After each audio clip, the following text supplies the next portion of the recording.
신문에서 요즘 이제 정부 통계로 비정규직 노동자가 607만이라고 하는 공식적인 통계가 나왔습니다. 그리고 원래 비공식적으로 우리가 850만 비정규직 시대라고 지금의 시대를 이야기를 하고 있습니다. 일하고 있는 노동자들이 임노동자들이 보통 지금 통계청 자료로 한 1,400만 정도가 되기 때문에 한 60%에서 70% 이상의 노동자들이 불안전 노동에 시달리고 있다는 것이 자본 스스로도 공개할 수밖에 없는 것이 이 나라의 노동시장의 구조라고 생각을 하고 있습니다. 거리에서 나오면 뭐 현대차 비정규직 동지들도 지금 계속적으로 투쟁하고 있지만 또 대학로에 가면 뭐 재노동들이 2,000일 넘었다고 현수막에 붙여져 있고 그리고 거의 2,000일 가깝게 투쟁했던 기름전자 노동자들도 또다시 길바닥에서 투쟁을 해야 되는 세상이 현실의 한국 노동자들을 대변하고 있는 그리고 비정규직 노동자들이 어떻게 살아가고 있는가를 보여주는 지표라고 생각을 합니다.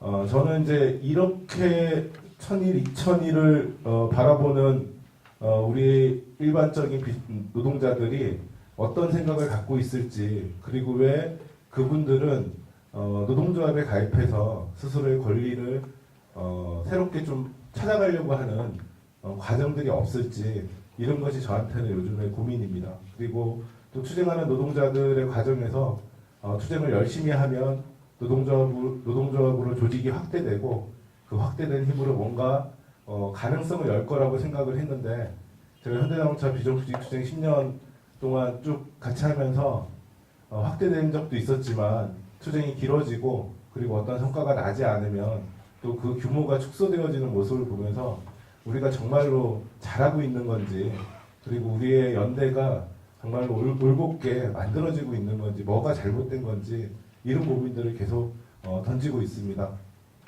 한국 사회에서 비정규직 노동자로 살아간다는 게 저는 굉장히 어떤 하나의 계급사회 조선시대처럼 양반과 평민으로 나누는 그 시대처럼 또 하나의 어떤 계급적 틀이 있지 않나 이렇게 생각을 하고 있습니다.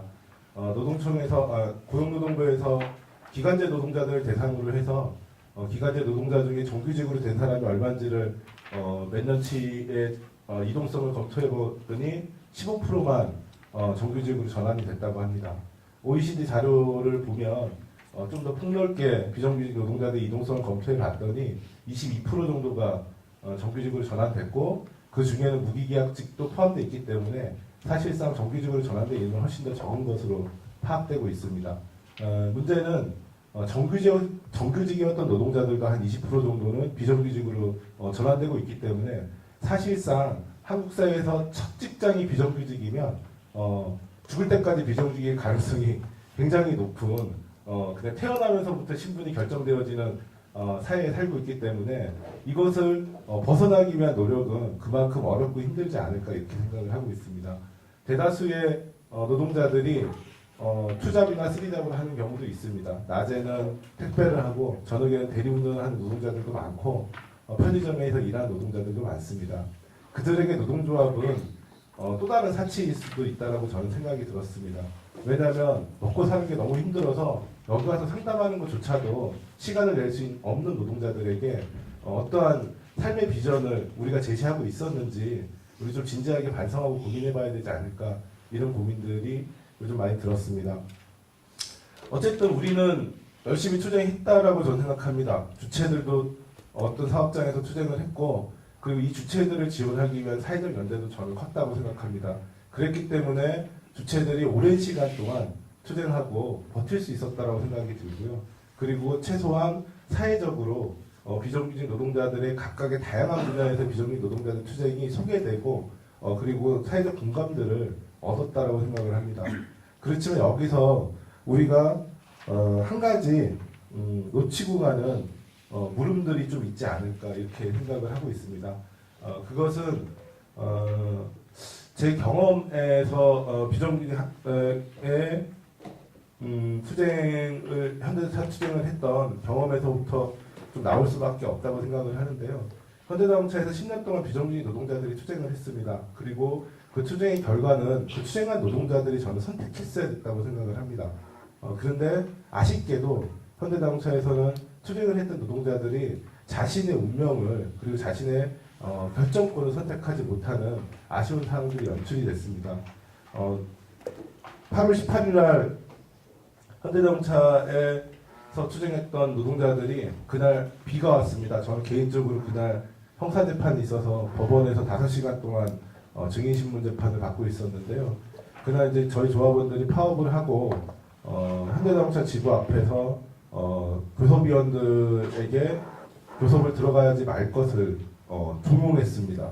실제로 교섭장을 못 들어가게 현대자동차 지부를 그냥 조합원들이 그냥 앉아 있었습니다. 이유는 최소한 우리가 투쟁했던 것에 대해서 비정규직 노동자가 동의하는 합의를 할 것을 요구했기 때문입니다. 비정규직 노동자들이 2004년도에 정규직으로 전환할 것을 요구하면서 불법 파견 정규직 전환 요구하며 투쟁을 했습니다. 2010년도에 대법원 판결도 났고 2012년도에 확정 판결도 났고 또 얼마 전에 9월 18일 날 서울중앙지법에서 비정규직 노동자들의 주장이 옳았음을 확인하는 2, 3차 업체까지 포함한 공장 안에 있는 비정규직 노동자들은 모두 불법 파견이고 그리고 정규직이다라고 하는 판결도 났습니다.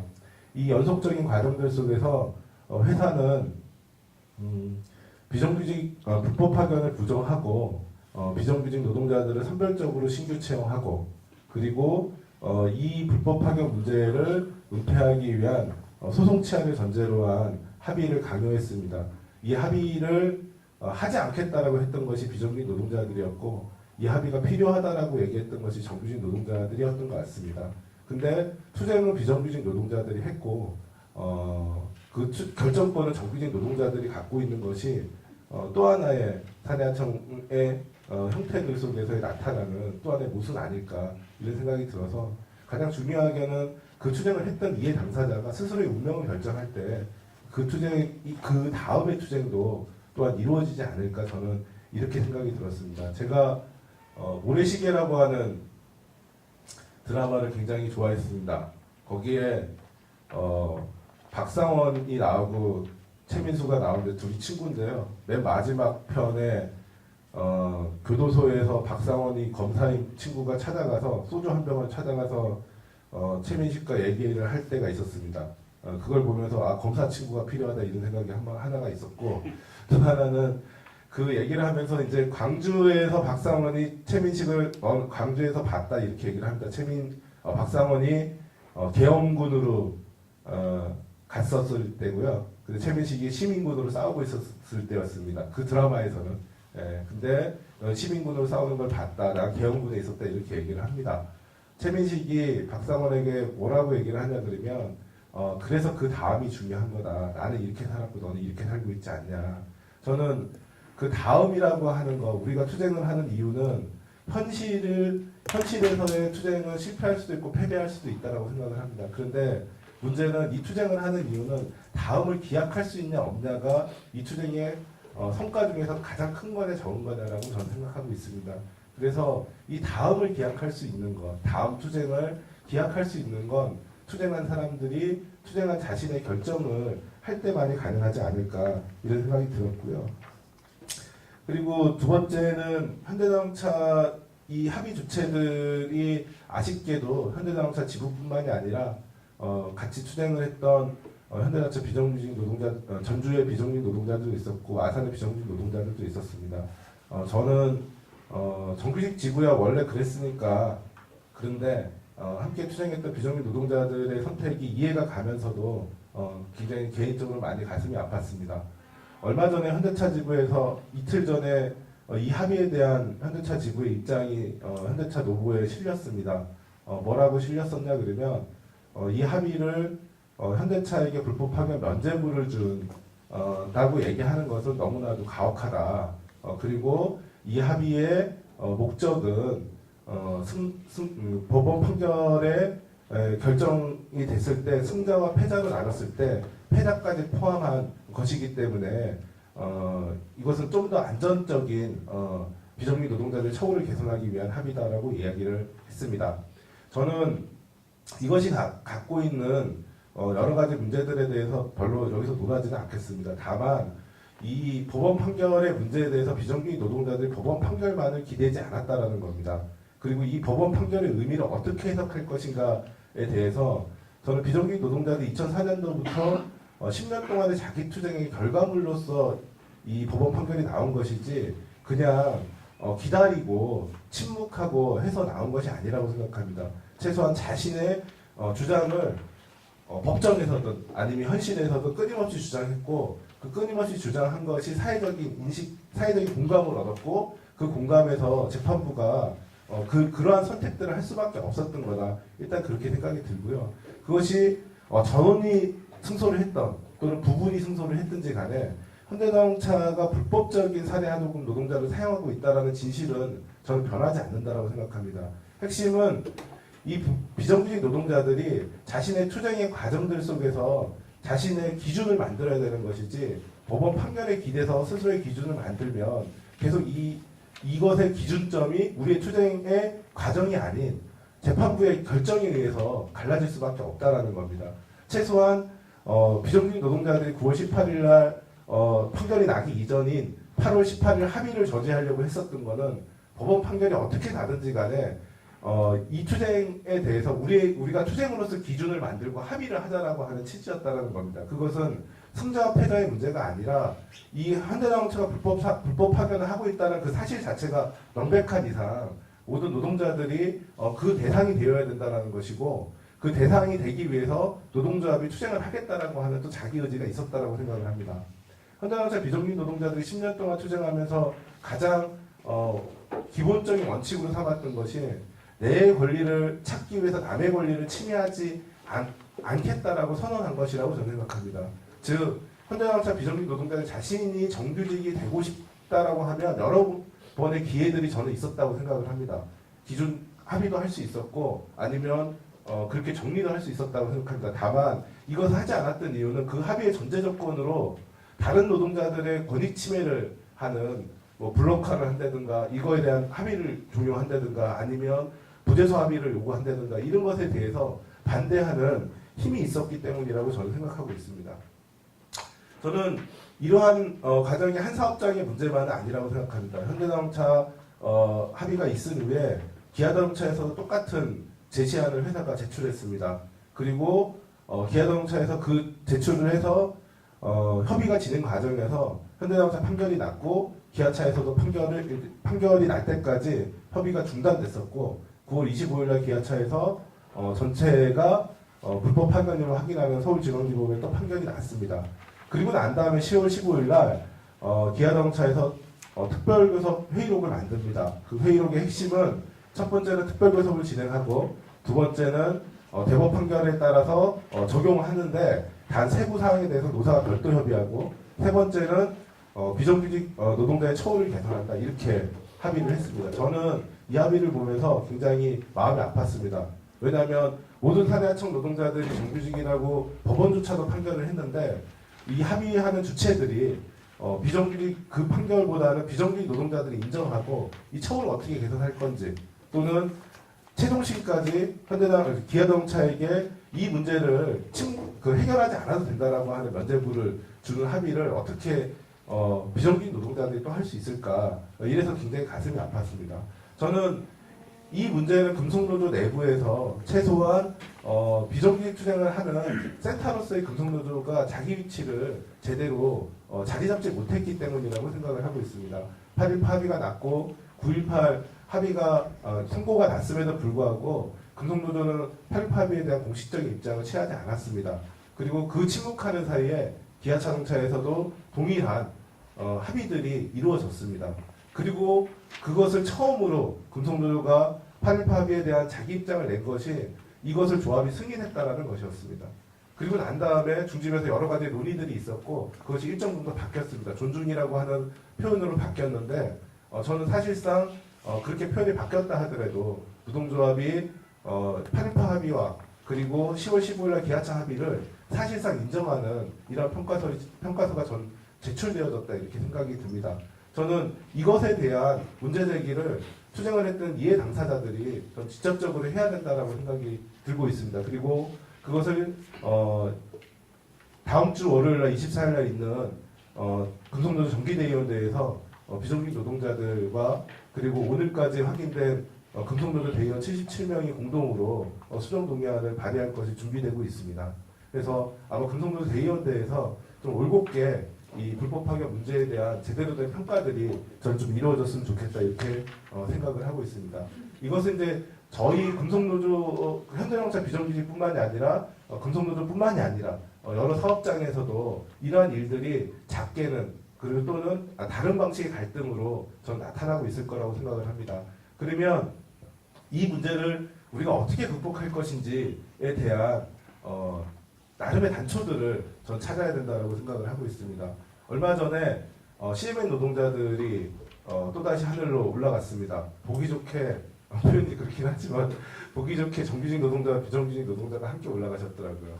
그리고 그때 함께 올라가셨던 정규직 노동자는 또 해고되지도 않은 노동자가 함께 올라가셔서 해고자와 비해고자 그리고 정규직과 비정규직 이렇게 두 분이서 아마 알콩달콩 재밌게 얘기를 하고 계실 거라 저는 이렇게 생각이 듭니다. 저는 그 다음이 더 좋았다고 감동적이었다고 생각합니다. 정규직 노동자들이 매달 비정규직 노동자 109명의 해고자들에 대한 생계 채권을 계속 몇 개월째 사고 계셨습니다. 그러다가 비정규직 노동자들은 부분 파업을 하고 계신데 정규직 노동자들은 전면 파업을 돌입을 했고 그리고 이 문제를 해결하자라고 얘기를 하고 있습니다.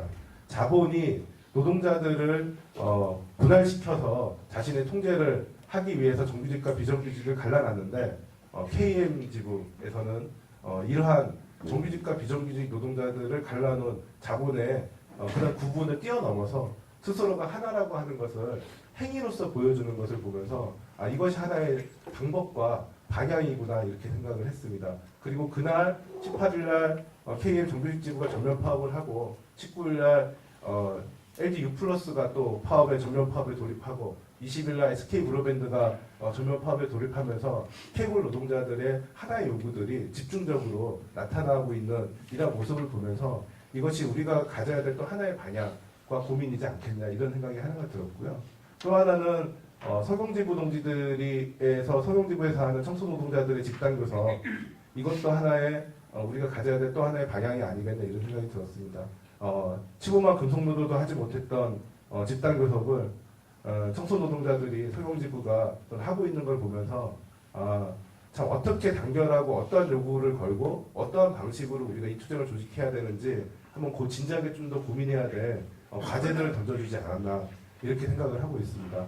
형식적이고 그 큰 방향에서는 그러한 투쟁들이 우리에게 좀 참고적인 모델과 방향들로서 얘기되어질 수 있다고 생각을 하고요.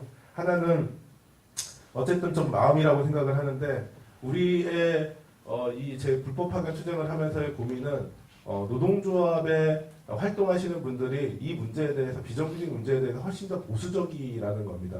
예를 들면 현대자동차 비정규직 문제만 놓고 보면 일반적으로 학자들 공부를 하신 학자분들이나 시민사회단체들이나 법률가분들은 비정규직 지혜의 요구가 너무나도 정상적이다라고 얘기를 합니다. 법원 판결에 따라서 이행하고 그리고 불법 파견 문제에 대해 정규직으로 전환하라는 게 너무나도 정상적인 요구를 한다라고 얘기를 하는데 노동조합으로만 들어오면 현대자동차 비정규직 지혜가 요구하는 것은 너무나도 무리한 요구가 됩니다. 그리고 현실을 모르는 사람이 된다라는 거죠. 그런데 우리가 현실이 이게 무리한 요구인지 아닌지 제대로 정말 그럼 자본하고 붙어봤냐 싸워봤냐 라고 물음을 던졌을 때 저는 그렇지 않다고 생각합니다. 싸운 사람들은 이것이 가능하고 정상적이고 상식적이라고 얘기를 하는데 싸우지 않은 사람들은 이것이 계속 무리하다라고만 얘기를 하는 게 이게 맞는 평가인지 전 잘 모르겠습니다. 그래서 우리 가슴 속에 있는 이것을 현실을 싸워보지도 않고 현실적인 기준으로 이 문제들을 요구들을 축소하고 정리하려고 하는 이 흐름과에 대해서 단절하지 않으면 비정규직 문제는 언제나 무리한 요구고 노동운동 내에서는 언제나 참 대먹지 못한 애들이 그냥 원칙만 얘기한다라고 하는 것으로 얘기될 가능성이 높다라는 겁니다. 근데 저는 원칙일까요 이게? 우리가 한국노동운동이 지금 상황에서 제일로 요즘 주장하는 게 법 지키라는 건데요. 노동조합을 만들고 단체 협약을 하는 것은 법보다 상이한 것을 만들기 위해서 노동조합이 만들어졌고 요구를 했습니다. 근데 어느 순간부터는 법의 기준으로 해서 높은 요구를 하면 이것이 무리한 것이 되는 세상이 됐습니다. 그러다가 어느 순간 법만 지키라고 해도 무리한 것이 되는 이러한 현실이 되어져 버렸다는 거죠. 우리 스스로가 그렇게 저는 만들어갔던 거 아닌가. 그래서 그러한 한계들을 넘어서는 것이 저는 필요하다라고 생각이 들고요. 두 번째는 저는 아까 말씀드린 것처럼 비정규직 노동자들의 운명을 비정규직 노동자들 그리고 투쟁하는 노동자들이 결정해야 된다라고 하면 역으로 얘기하면 조합원들에게 이제는 자신 동원하는 것이 아니라 스스로의 권리를 돌려줘야 된다라고 생각을 합니다. 저는 노동조합이 어떤 전술과 내용들에 대해서 또 요구안에 대해서 논의할 때 조합원들보다는 간부들 중심으로 또는 협상을 하는 교섭단 중심으로 이 모든 것이 이루어졌다고 생각합니다. 그러면서 조합원들은 동원의 대상이 됐고 실제적 자기 권리에 대한 판단을 총회라고 하는 단 한 번의 투표 행위로 저는 끝내버렸다고 생각을 하고 있습니다. 그래서 그렇게 해서는 더 이상 조직이 안 되는 것 같다라는 생각이 들었고 이것을 요구를 결정할 때부터 그리고 요구가 변경되어지거나 왜 변경되어졌을 때 왜 변경되어지는지에 대한 이러한 집단적 자기 논의들을 통해서 스스로가 그것을 결정해야만이 이 투쟁이 소규모의 투쟁이 아니라 대중적 투쟁으로 만들어질 수 있을 거라고 저는 생각이 들었습니다. 일반적으로 많은 노동조합에서 비공개 합의서나 또는 협상의 효율성을 위해서 비공개 회의를 많이 합니다. 비공개 교섭도 많이 하고 이번에 비정규직 문제와 관련돼서 삼성서비스센터에서도 브라인드 교섭이라고 하는 신조어를 만들어내기도 했고 그리고 현대차에서도 모든 실무 교섭이 대부분 비공개로 진행됐습니다. 교섭은 진행되는데 교섭 내용을 모르는 거 이거는 조합원의 권리를 침해하는 것이라고 저는 생각을 합니다. 그래서 그러한 최소한의 노동조합의 민주성을 복원하는 과정이 최소한 지금 존재하고 있는 조합원들만이라도 유지하고 이 과정들 속에서 확대되어질 수 있는 단초와 가능성을 만들지 않을까. 저는 그러한 좀 기본부터 우리가 다시 시작하고 만드는 것이 필요하지 않을까 이런 고민들이 들었습니다. 저는 투쟁하면서 우리 조합원들이나 아니면 투쟁 보면 즐긴 놈이 이긴다 끝까지 투쟁하자 뭐 이렇게 구호도 많이 외치고 그랬었는데 이제 즐긴 놈하고 끝까지 살아남는 놈만 가지고 이 투쟁이 우리 승리할 거다 이렇게 생각하지는 않고요. 그들이 즐기고 끝까지 살아남기 이전에 우리가 뭔가 집중하고 단결해서 이 힘을 좀 모아가는 이런 과정들이 필요하다고 생각을 합니다. 금속노조 사업장에서는 금속노조가 저는 좀 그러한 센터로서의 위치와 기능들을 다시 좀 만들어 가야 된다고 생각이 들고요. 근데 그것이 만들어 가는 것을 금속노조에만 바랄 것이 아니라 탄야청 노동자들이 직접 그것을 강제해 가기 위한 흐름을 만드는 것이 1차적 과제가 아닌가 저는 이렇게 생각이 듭니다. 금속노조에서 이런 고민들을 하고 있는 노동자들이 12월 6일 날 대전 지역에서 만나서 자체적인 수련회를 진행할 예정입니다. 그래서 그 수련회를 통해서 내년도 하반기에 금속노조의 탄야청 총파업을 좀 만들어 보자 이런 논의들이 좀 진행될 것으로 예상이 되고요.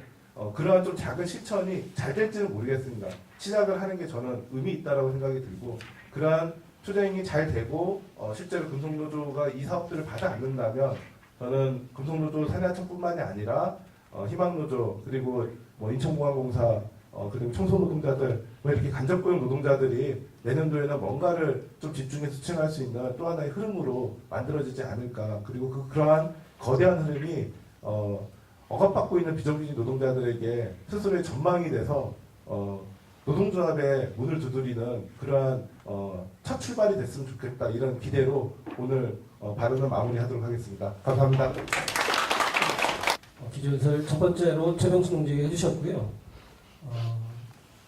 여러분들이 들으시면서 혹시나 뭐 질문을 해야 되겠거나 이렇게 의견을 같이 나눴으면 하는 그런 충동이 생기실 것 같긴 한데 기조연설이 론이 잡혀서 오늘 바로 이제 그렇게 하기는 좀 힘들 것 같아요. 저희가 최병수 농지 처음에 섭외를 하려고 할 때 사실은 저희도 부담이 좀 많이 있었습니다. 몇 가지 쟁점을 말씀해 주셨는데 현대차 산야청 그 비정규직 투쟁이 갖는 의미가 우리 사회에 이제 불법하게 산야청 비정규직에 이제 근본적으로 뭐 사회적으로 그런 아주 중요한 현장이라는 것도 물론 있지만 우리 운동의 이제 과정에서 우리 이제 특히 이제 조합 내부에서조차도 여러 가지 저희도 짚어볼 게 있는 거고 그게 현재 진행형이라는 거 그렇지만 오히려 이제 정면으로 우리 최병수 직접 나서서 그런 문제에 대해서 좀 제기해 주시면 좋겠다 이런 바람이 있었고요. 그래서 뭐 법률적인 문제에 대한 것 것이든 아니면 이제 비정규직 당사자들 사이에서 또 업종과 지역을 또 뛰어넘어서 이제 공동 투쟁에 대한 이런 이제 제안 이런 것까지 다 포함을 해서 몇 가지 문제 의식은 저희가 이건 뭐 최명수 군이 개인의 이제 제안이 이제 물론 아닐 텐데요. 맨 자료집 뒷장을 맨 끝에를 보시면 아까 제가 소개시켜드린 것처럼 저희 오늘 행사 마무리하면서 이제 공동선언 채택을 할 때 초안에 담아보려고 노력을 좀 했습니다. 제한된 시간이다 보니까 충분한지는 모르겠는데요. 어쨌든 이제 온라인, 오프라인 통해서 저희들 내용을 좀 잡아보려고 했고, 방금 이제 최명수 동기 제안하셨던 그런 부분들도 좀 일부나마 저희들 이제 반영하려고 노력을 했는데, 오늘 들으셨던 거에 대한 이제 소감이나 그리고 이제 또 직접 투쟁 당사자인 분들도 많이 계신데, 그런 부분들에 대해서 앞으로 대안에 대한 이제 고민을 같이 나눠주시면 이따가 이제 끝날 때 같이 공동 결의할 수 있도록 그렇게 하겠습니다. 예. 예정된 시간보다는 최우수가 조금 길게 해주셨는데요. 가장 멀리서 또 오셨고 또 가장 또 많은 말을 할 수밖에 없는 그런 조건이어서 여러분들 좀 이해를 해주셔야 될 것 같고, 대신 그래서 두 번째, 세 번째 기조 연설자들께서는 그걸 감안하셔서 일단 짧게 그 발언할 수 있는 능력을 좀 발휘해 주셔야 될 것 같은 생각이 듭니다. 그리고 참고로 한 번만 더 말씀드리면, 아까 제가 그냥 지나가면서 말씀드렸는데 전 세계로 이제 생중계된다고 했는데, 지금 카라TV에서 오늘 되게 많이 바쁘실 텐데 주말이어서 여러 행사 많아서 또 일부러 오셨습니다. 우리 투쟁 당사자들 목소리 담으려고. 그래서 생중계뿐만 아니라 이후에 이 모든 상황이, 그러니까 오늘 발언하신 내용과 여러분들 의견 내시는 게 다 일단 또 녹화가 되겠죠. 생중계되면서. 그래서 그 노조에서 뭐 교육용으로 활용하시거나 또 얼마든지 또 자유롭게 인터넷 접속해서 또 보실 수 있으니까 차후에라도 그렇게 활용해 주셨으면 좋겠습니다. 그럼 바로 이어서 두 번째 기조 연설 듣도록 하겠습니다. 이분도 뭐 특별히 제가 소개시켜 드릴 필요 별로 없는데요. 거리의 시인 이렇게 그 보통 얘기를 하는데 저는 사실 그렇게 마음에 드는 표현은 아닙니다.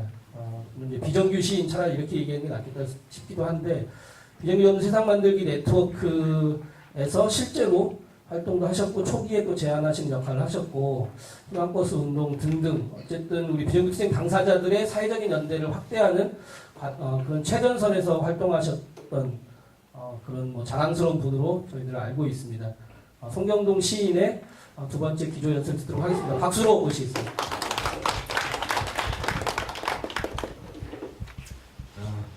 저에게 아주 무리한 요구라는 걸 아실 것입니다.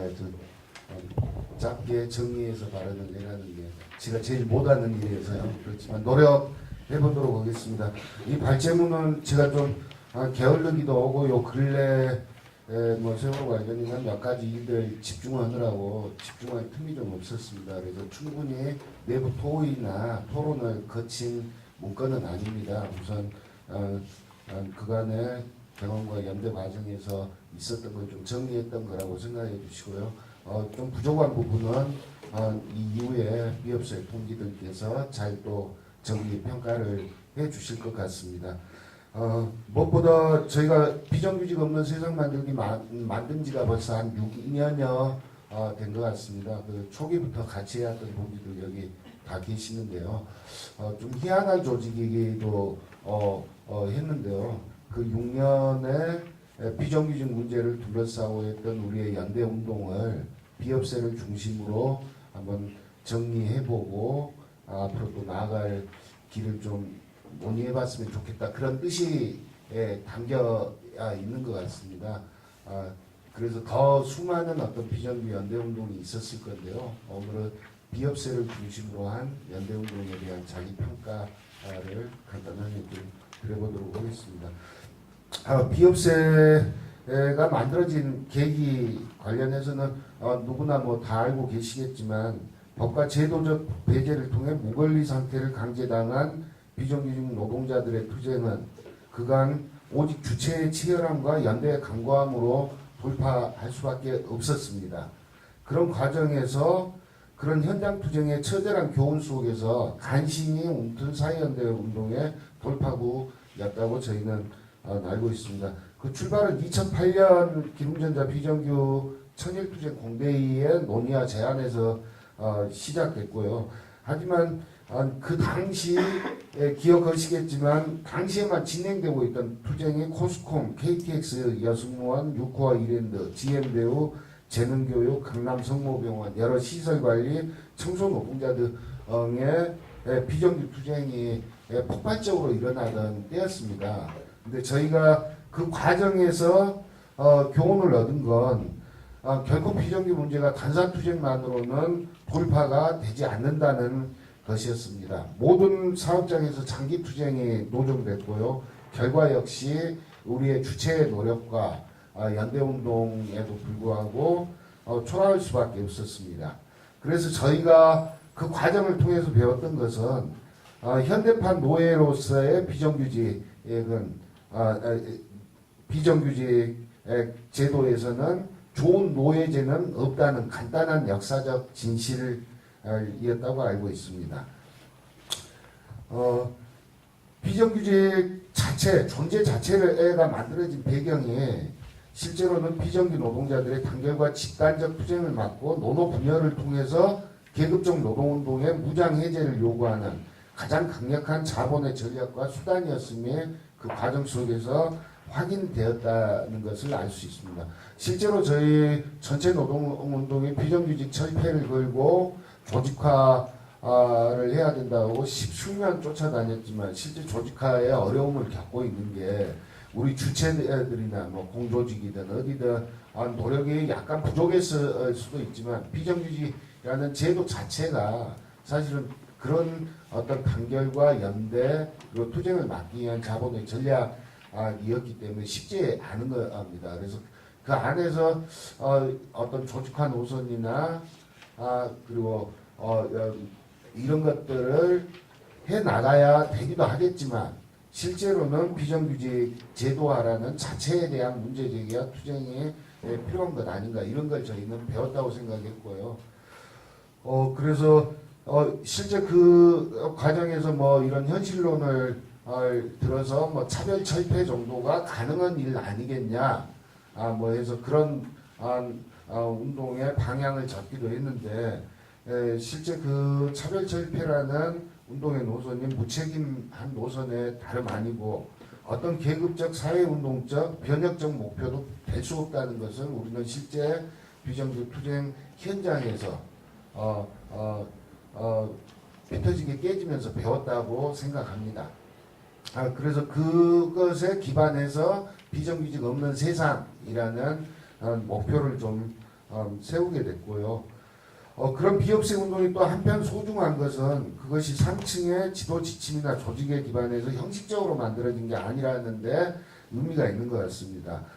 당시 진행되고 있던 비협세가 만들어진 건 기름공대회 하나만이 아니었거든요. 그 당시 재능공대회, KTX 공대회 여러 투쟁사업장 공대회들이 함께 동의해서 만들어지게 된 과정이었습니다. 그래서 비정규 현장 투쟁 당사자들, 연대운동 포함해서요, 이들이 아래로부터 단사의 벽을 넘어서 전사회적 전선운동의 주체로 서고자 했던 조합원 주체의 운동이었다는데 의미가 있는 것 같습니다. 가끔 희망버스나 이런 것들이 이제 진행되면서 수많은 사람들의 참여를 끌어내면서 그런 부분에 언론이 주로 집중하다 보니 그런 주체의 어떤 소중한 노력들이나 이런 것들이 잘 부각이 안 된 지점이 있는데요. 가장 중요한 얘는 현장 투쟁, 그 연대 투쟁의 주체들이 아래로부터 이렇게 자기 역할을 하면서 올라왔다는 운동이라는 데 의미가 있는 것 같습니다. 또 투쟁의 현장으로부터 출발하는 운동이었다는 거고요. 단사를 넘어서 전 사회로 나아가는 운동이었다는 것. 그리고 조합주의적 요구를 넘어서 변혁적 요구로 나아가는 운동을 좀 고민했다는 게 의미가 있을 것 같고요. 사회연대운동과 함께 전진하는 노동운동 등을 만들어 왔다는데 비협세의 의미가 있지 않을까 싶습니다. 그 적극성이 때로는 상층의 기계적인 계획이나 절차와 충돌을 일으키면서 비조직적이라는 비판을 받기도 했지만 역으로 이것은 상층의 관성과 계량주의, 형식적 조직 논리에 따라 관료화되는 조직의 보수화에 맞서는 중요한 민주노조 혁신운동의 한 부분, 한 과정으로 이해될 필요가 있을 것 같습니다.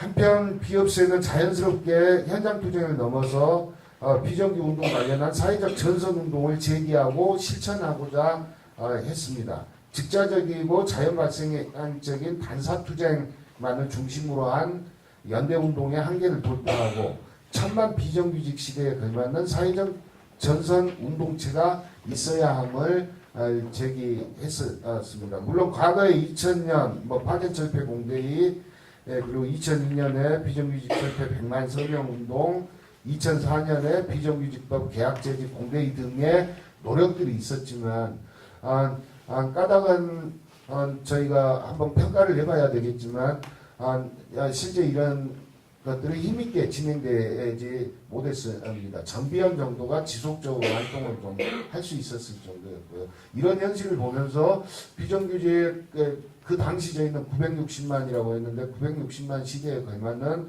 사회운동 전선체를 만들어야 되지 않냐. 위에서부터 누군가 만들어주지 않으면 투쟁 현장의 동지들이 자발적으로라도 자기 역할로서 그런 전선운동을 만들어가야 되지 않냐. 이런 것들이 비업세를 낳게 한 어떤 계기가 되었던 것 같습니다. 더불어 비업세가 소중할 수 있는 것은 그런 해당 전체 사회를 대상으로 하는 비정규직 문제에 대한 사회적 선전선동, 조직운동을 넘어서 여타 사회적 중요한 어떤 전선운동들의 자기 역할을 가지고 좀 참여했다는 게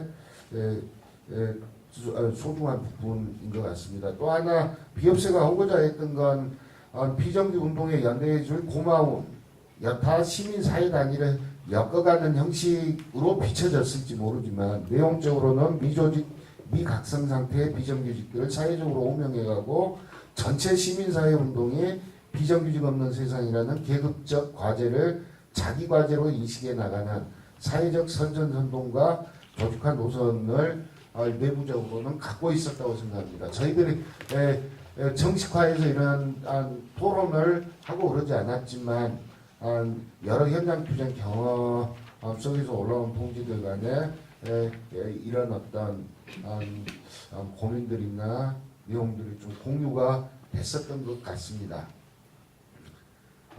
그간 비업세 실천 그런 과정과 좀 목표를 가지고 출발했던 비업세 실천들을 좀 간단하게 정리해 보면요. 크게 보면 늘 해왔던 그리고 끊이지 말아야 되는 비정규 투쟁사업장에 대한 지원과 연대 운동이 있었던 걸로 보이고요. 그리고 두 번째로는 정의해고 노조 탄압 등에 맞싸우는 투쟁사업장에 대한 지원과 연대 사업을 주요하게 했습니다. 그래서 한때는 이만버스 운동할 때 비판도 많이 하고 내부적으로 고민도 많이 했습니다. 비정규 운동에 집중해야지 정의해고 사업장에 대한 사업으로 너무 집중하는 것 아니냐 했지만 그 당시 저희가 얘기했던 건 정의해고 비정규직화라는 게 하나의 라인 아니냐. 이런 신자유주의 구조조정 노선의 핵심이고 그래서 정리하고 이후에 비정규직화 이렇게 이어지는 거기 때문에 그걸 비정규 운동이냐 정규직 정리하고 운동이냐 이렇게 나누는 건 무의미한 것 같다. 그래서 그 모든 전선에 함께 해야 되는 것 아니냐 이렇게 좀 정리를 하고 이만표수 운동을 했던 기억이 납니다. 세 번째로는 용산 참사나 이만버스, 쌍용차, 밀양, 세월호 등 사회적 전선운동에 대한 지원과 연대가 컸던 것 같습니다. 그리고 네 번째로는 비정규직 없는 세상을 위한 각종 사회적 연대활동과 기획사업 등으로 정리가 된 것 같습니다. 사실 이번 기회에 뭔가 비업세 우리가 얘기도 많이 하고 그러는데 대체 어떤 일들을 주로 해왔나에 대한 일별이 한번 필요할 것 같아서 사실은 이 발제문을 정리하는 것보다 지난 6년 동안 비업세가 했던 일들을 쭉 회의 자료를 보면서 정리를 한번 해봤거든요. 그게 뒤에 간단한 형태로 실려 있으니까 한번 봐주시기 바랍니다. 참 쉬지 않고 수많은 일들을 해왔던 것을 확인하실 수 있을 것입니다. 그 과정에서 희망버스 운동으로 대표되는 사회적 연대 확장 과정에서 자기 역할을 수행했는데요. 그 속에서 의식적인 비정규직 사회연대망들이 잘 도드라져 보이지는 않지만 많이 만들어졌다고 생각합니다. 그리고 희망버스 운동, 그리고 여타 비업세 운동의 경험과 성과, 신뢰의 바탕, 상상력 간절함 등이 때로는 금속 비트본 등 현장 비정규 단위의 연대 강화 운동과 투쟁 사업장들의 공동 투쟁으로 정의돼 가기도 했던 것으로 확인됩니다. 또 다양한 사회 연대 단위가 재창조되는 과정, 즉 사파기금, 1만 원 연대, 조계종 노동위원회, 사회연대 쉼터, 집회 시위, 제대로 모임, 돌려차기, 파견 미술팀 운동, 최소한의 변화를 위한 사진가 모임 등 문화 쪽까지 예를 해서 이런 다양한 사회적 연대망들이 만들어져 나가는 과정에 어찌됐든 비업세 운동에 함께 해왔고 힘을 함께 보태기 위해서 노력해왔던 건 아닌가 싶습니다. 그리고 비업세는 사회적 과제와 변혁적 임무에 함께하기를 주저하지 않았습니다. 부문운동으로 비정규 운동을 설정하지 않았다는 의미일 것 같습니다. 비정규 운동 내부에 자신을 가두지 않고 비정규 운동 주체 스스로가 사회 변혁 운동의 가장 중요한 주체로 서고자 했습니다. 그 실천의 방향이 용산 참사 투쟁에 대한 책임 있는 결합과 연대로 나타나기도 했고요. 희망버스 운동의 인큐베이터 역할, 쌍차 분향소를 중심으로 한 사회적 전선운동에 대한 공모, SK와의 연대운동에 대한 참여, 현재 진행되고 있는 밀양 송영전탄 건설 반대운동, 그리고 근래의 세월호 참사 진상규명 투쟁에 비업세를 중심으로 한 주요한 인자들이 적극적으로 실천적으로 결합해왔습니다. 어찌됐든 지난 6년 최선을 다해왔다고 조그마한 연대 네트워크가 감당할 수 없을 만큼의 수많은 일과 실천들, 헌신들을 해왔다고는 생각합니다. 그렇지만 아직도 많이 부족한 거죠. 비정규 체제 자체 균열이 안 나고 있는 거고요. 그래서 어떤 되돌아보는 반성과 과제가 필요할 것 같습니다. 간단하게 정리를 해봤는데 우선은 비정규 운동 당사자, 조합원이라고 흔히 지칭되는 현장 투쟁 주체들 뿐만이 아니라 함께 결합하고 있는 전투적인 연대운동 개개인들을 모두 포함하는 것일 것 같습니다. 그런 주체의 각성이 좀 더 필요한 것 아닌가 싶습니다.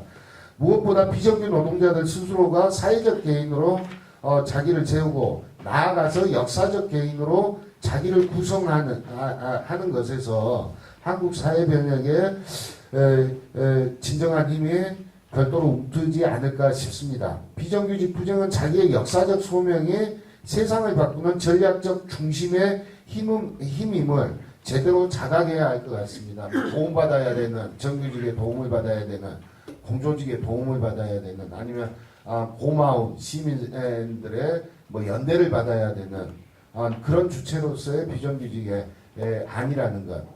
특히나 그 전선에서 투쟁하는 동지들은 더더욱 좀 자기의 역사적 자리와 위치 그리고 자기 정체성이 무엇일까에 대한 조금의 더 나아가는 각성과 정체성 형성이 필요하지 않는가 싶습니다. 비정규직 투쟁과 그 사회적 연대는 현식이 계급적 단결과 전인민적 연대, 노동해방, 인간해방의 중심의 중심이 되어야 한다고 생각합니다.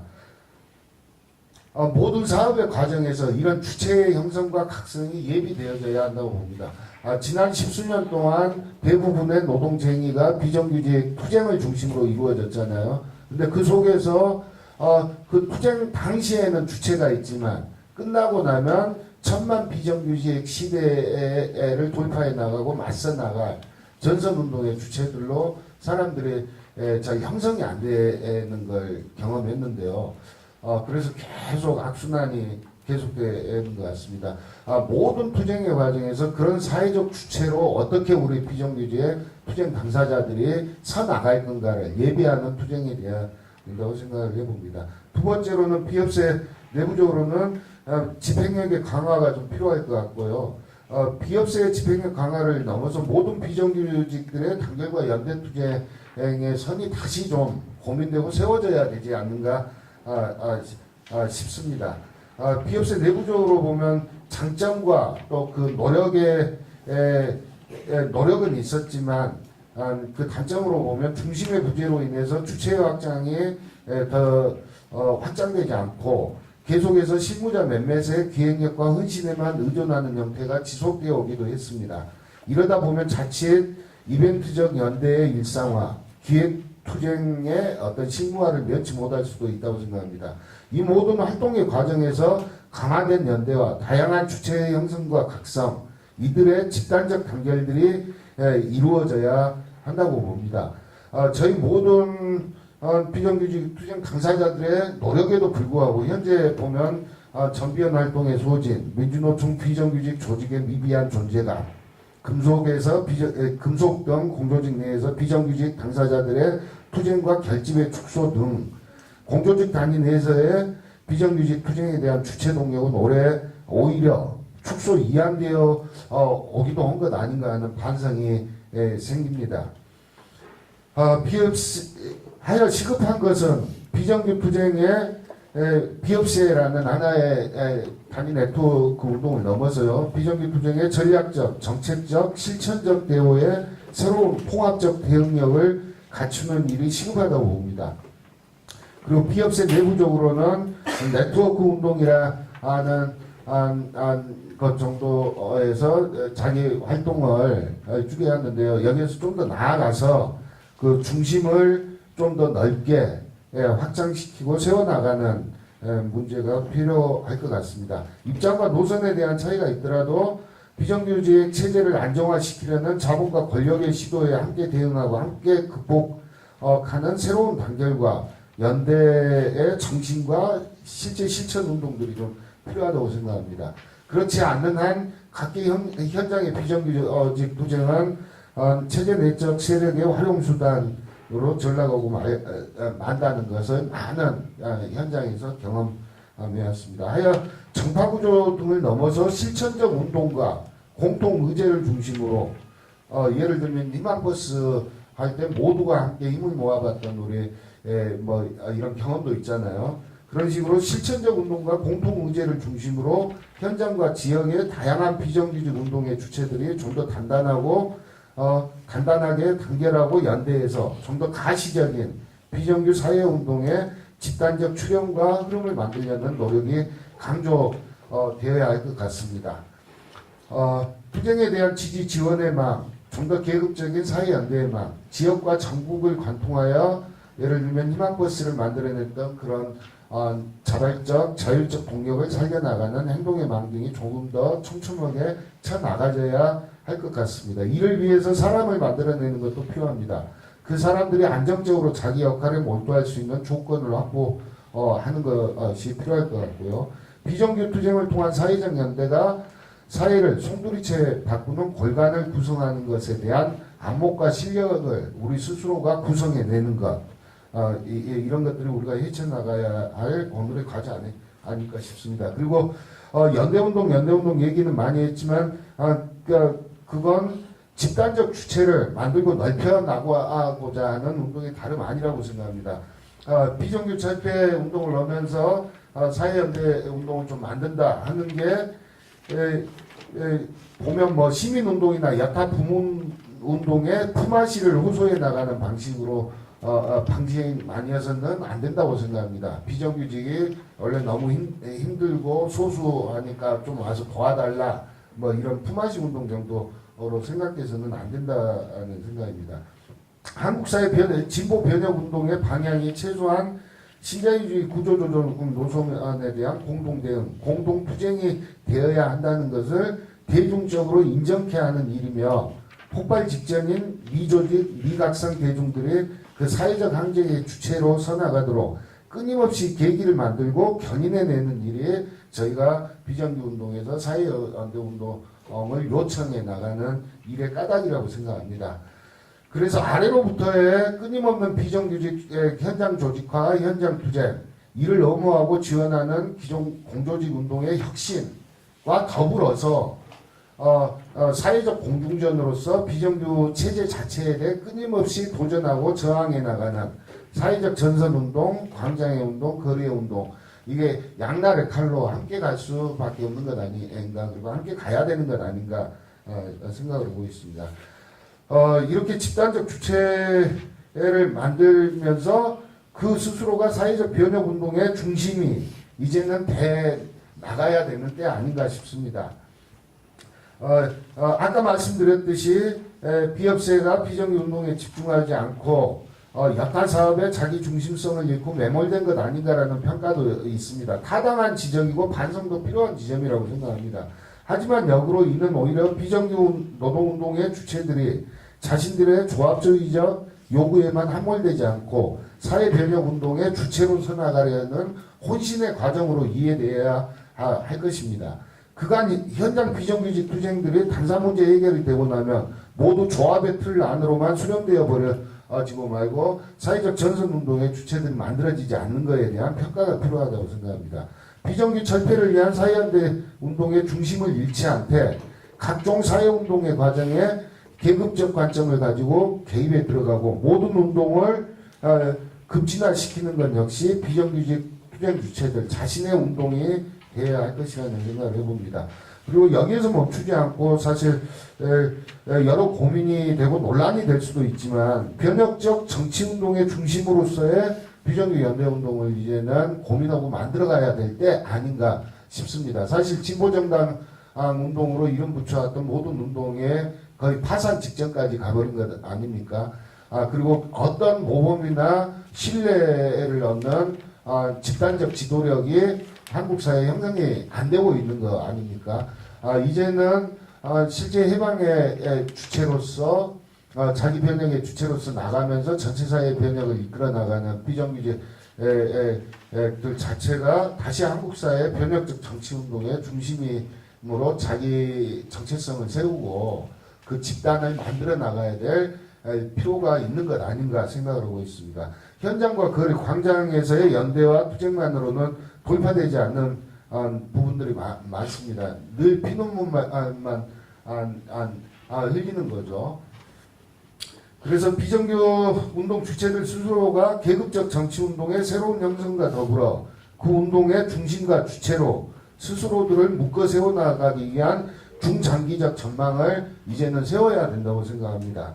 전체 사회의 계급 역관계의 변화나 변혁 없이 비정규직 철폐운동만의 진전은 있을 수 없음을 저희가 확인하지 않습니까? 요즘은 그래서 다들 우리 노동운동하면 이제 뭐 무슨 을지로위원회나 쫓아다녀야 되고 늘 현장투쟁 사실 힘이 필요하잖아요. 그럼 어디 뭐 보수적인 정당들 쫓아다니면서 또 뭐 연대 요청해야 되고 모든 성과가 나중에 그런 쪽으로 다 넘어가 버리고 이런 경험을 너무나 많이 해왔기 때문에 이제는 더 이상은 안 되는 것 아닌가 그런 생각을 해봅니다. 그래서 비정규직 철폐운동 자체가 새로운 계급 정치운동의 새로운 집단적 구심으로 조금씩 다른 입장과 이견들 정파운동의 어떤 이런 차이들은 있더라도 전체 사회 변혁을 위해서 이제는 그 주체들이 좀 다른 단결과 연대를 좀 만들어가야 되는 때 아닌가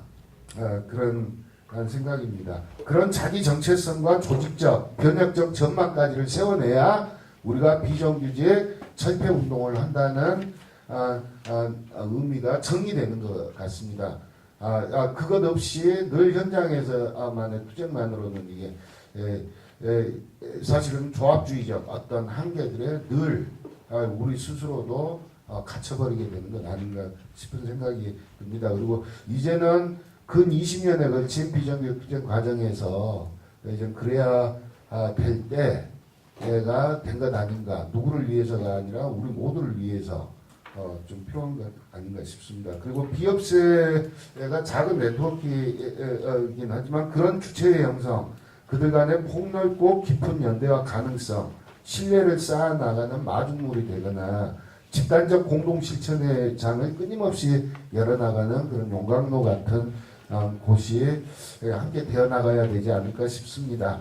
뒤에 약간 길어져서 죄송하고요. 뒤에 부분은 쭉 한번 비업체가 그간 정말 얼마나 그 몸부림을 쳐왔는지 우리 모두가 얼마나 몸부림을 쳐왔는지 한번 확인해 주시면 좋겠고요. 뒤에 희망버스 운동 둘러싸고 여러 오해와 질문들이 좀 있었던 것 같아서 간단하게 제가 정리만 해봤습니다. 주로 희망버스 운동 그걸 통해서 몇몇 개개인들이 사회적으로 지목을 받기도 하고 이런 것도 있지만 그건 어떤 운동의 과정에나 있는 있는 일인 것 같고요.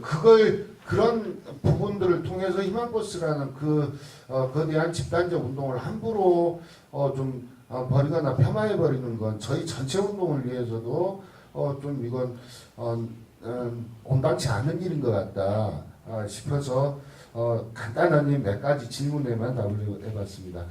첫 번째가 단사투쟁의 한계에 매몰된 것 아니냐는 평가였는데요. 그것과 하여간 5가지 읽어보시면 무슨 얘기인지 알 것 같습니다. 좀 발제가 시원찮은데요. 용서해 주시기 바라고 실천의 현장에서 또 만들어 나가는 걸로 대신했으면 좋겠습니다. 마치겠습니다. 개개인별로 보더라도 여기 계신 분들이 직간접적으로 사실은 영향력도 미칠 수 있고 또 활동을 계속 하고 계실 것 같아요. 그래서 일단은 실체화되어 있는 이제 비업체를 중심으로 말씀을 해주시긴 했는데 비정규연대운동에 현재 확장되어 가는 또는 또 어려움에 봉착되어 있는 그 과정에 대한 고민을 여러분께 제안 드린 것으로 이렇게 받아주셨으면 좋겠고 마찬가지로 마지막 그 선언을 할 때 사회적인 연대의 부분에 있어서 어떤 그 고민 결의가 필요한지 나중에 또 의견을 말씀해 주셨으면 좋겠습니다. 네, 마지막은 우리 비업체 소집권자인 우리 황철우 동지가 짧은 기조연설문을 내주셨는데요. 오늘 토론을 하는 이제 의미에 대해서 아마 설명을 또 해주시면서 당부 말씀까지 이렇게 해주실 것 같습니다. 마지막 기조 발제자 지하철 노동자이시죠. 우리 황철우 동지 모시도록 하겠습니다. 비정규직 노동은 고용 불안, 저임금, 불규칙한 노동시간, 그리고 빈곤과 차별의 뿌린말입니다. 자본은 노동자가 하나 되어 세상을 바꾸는 힘을 분쇄하기 위해 일을 나누고 일터를 나누고 심지어 노동 자체를 자영업인 꾸몄습니다. 이런 복잡한 위계화는 차별을 차별대로 심화시키면서 무엇보다 그 해결을 복잡하게 만들거나 불가능하게 만들고 있습니다. 그 결과 비정규직 노동은 죽음의 노예 노동이 되었습니다. 올해 현대중공에서만 산재, 사고로 10명이 넘는 노동자가 죽었지만 슬프게도 모두 다 비정규직이었습니다. 비정규직의 노동이 죽음의 노동이란 산 증거입니다. 비정규직 노동자들에게 노동 상권을 비롯한 최소한의 권리도 그림의 떡입니다. 법 밖에서 2등, 3등의 국민으로 살다 참다 못해 투쟁에 나서도 법적 권리가 아니라 정치적 시혜인 투쟁이 흐지부지되고 맙니다. 비정규직 노동은 노동자들을 하인으로 만들고 있습니다. 경비 노동자 이만수 동지의 군신, 중기중앙회, 6+ 남성 비정규직 노동자의 자살 등을 통해 우리는 전태일이 외쳤던 그 구호 노동자도 인간이다, 인간답게 살고 싶다를 40년이 넘도록 대책임질하고 있습니다. 비정규직 노동은 세대를 넘어 종족을 넘어 노예화를 부추기고 있습니다. 초단기 평생 수수 노동자가 운명이 된 청년 노동자들, 평생 일을 하고도 모자라 또 일을 시키는 패륜사의 희생자, 반쪽짜리 노인 노동, 농촌에서 도시까지 어디서나 가장 힘들고 더럽고 위험 일을 하면서도 사람 취급받지 못하는 이주 노동자들, 아무도 기쁠 수 없는 이 사회, 신자유주의라는 야만의 자본주의가 지옥이 아니면 어디가 지옥이겠습니까? 불법으로 청와대를 차지한 박근혜와 그 일당들은 고용률만 높이면 된다고 단기계약, 비정규직을 양산하고 있습니다. 고용안정이 아예 삭제된 시대를 만들겠다는 것입니다. 고용불안이 사회적 빈곤과 차별의 근본임을 이것을 고치지 않고는 한국 사회의 인간적 존엄은 쉼없이 파괴되고 말 것입니다. 하지만 동지들, 희망이 없는 것은 아닙니다. 비정규직, 장기투쟁, 사업장 노동자들의 투쟁이 포기라는 말을 잊은 채 지속되고 있고 삼성전자 서비스 노동자들 투쟁, 통신, 비정규 노동자들 등 서비스 노동자들이 자기의 삶을 투쟁을 통해 개조하려는 힘찬 전진이 이어지고 있습니다. 억압 있는 곳에 저항이 있고 저항 있는 곳에 희망은 언제나 빛나기 마련입니다. 투쟁을 밀고 나가는 해방의 역사에도 빛이 있으면 그늘도 있습니다. 우리 앞에 어둠은 민주노총을 중심으로 한 비정규직 문제 해결에서 주체적 힘이 강해지지 못하고 있는 것입니다. 노동자의 현실적 안착을 우선시하면서 비정규직 문제를 사회 정책 차원에서 즉 근본에서 해결하는 관점도 높아지지 않았습니다. 더 심각한 것은 비정규직 주체들 간의 연대 운동이 후퇴하고 있다는 것입니다.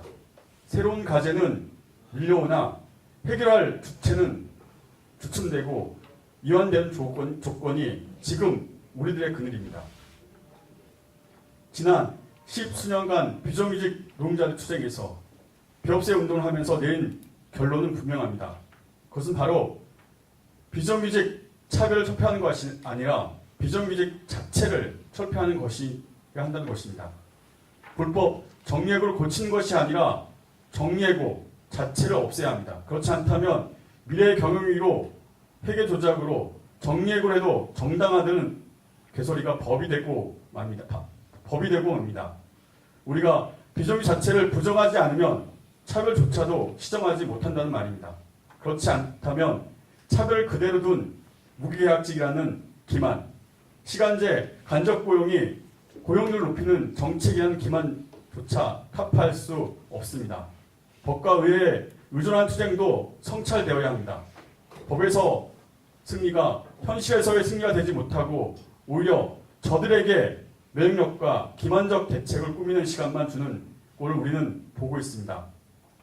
또한 개별적 승리가 전체의 승리가 되지 못하고 개별적 패배가 전체의 패배가 되는 악순환을 우리는 제대로 막아내지 못하고 있습니다.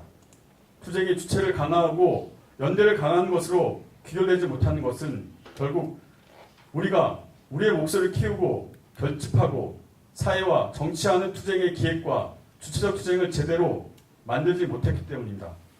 분명히 합시다. 3개월 이상 상시 근무직의 비정규직 고용은 불법이다. 파견 노동은 근로기준법에서 배제한 중간 착취의 전형이므로 이를 임시매매 범죄로 규정하고 완전 철폐하는 것만이 유일한 길이다. 적대 심없는 탄압과 공작으로 노조와 노동자 안에 투쟁에 대한 만성 피로함을 심어내어 괴롭힙니다. 정부까지 나서 쉼없이 일자리 공고 기능을 민영화하고 파편화하여 아예 좋은 일자리에 대한 엄두를 내지 못하게 만들고 있습니다. 노동자들을 단절하고 위계하여 계급적 의식을 원천 봉쇄하려는 것입니다. 노동자들의 계급적 투쟁을 정치적 구걸로 불리는 것입니다. 반면에 우린 지난 10수년 변혁의 꿈이 제거된 정확하게 논리에 치여 연대와 단결의 힘을 심각하게 퇴행시켰습니다. 이것이 오늘 우리가 서 있는 전선의 역관계입니다. 이 역류를 바로잡고 새로운 변혁의 희망을 내오기 위해 구체적으로 노동사건의 완전 보장, 고용 안전의 완전 보장을 위해 우리가 지금 투쟁하지 않으면 우리의 앞날과 우리 후대의 앞날은 더욱더 어려울 뿐입니다. 당장 내년 우리의 모습은 무엇입니까? 우리가 해내야 할 내년의 과제 중 무엇보다 중요한 것은 현장으로부터 자주적 투쟁을 확보하는 일입니다. 여기저기 튀어나온 투쟁을 제대로 조직하여 투쟁 전선을 확대 심화하는 힘을 만들어냅시다. 투쟁이 노동자들의 학교가 되어 비정규직 문제 해결에 전사들을 키우고 투쟁 속에서 노동자의 계급적 사명을 자극하는 노동대우를 구축합시다. 다시 한번 민노조 운동이 노동자들의 목숨을 건 희망이 되기 위해 이제 비정노동자들의 투혼이 필요합니다. 노동자 내에 힘의 역관계로 연결된 정규직의 처지와 조건에 붙들린 비정규직의 문제 해결은 이기고도 진 결과만 만듭니다. 조직의 형식과 과정이 오히려 투쟁하는 전선을 지식시키는 경우도 있습니다. 비정규직 투쟁 대우들이 자극된 단결과 긴밀한 연대 투쟁이 주체적으로 재구성되어야 합니다. 그래서 법과 질서라는 족쇄에 걸려 야생적 투쟁 동력을 상실하는 악순환을 끝장내야 합니다. 마지막으로 방패가 아니라 창이 되는 투쟁을 만듭시다.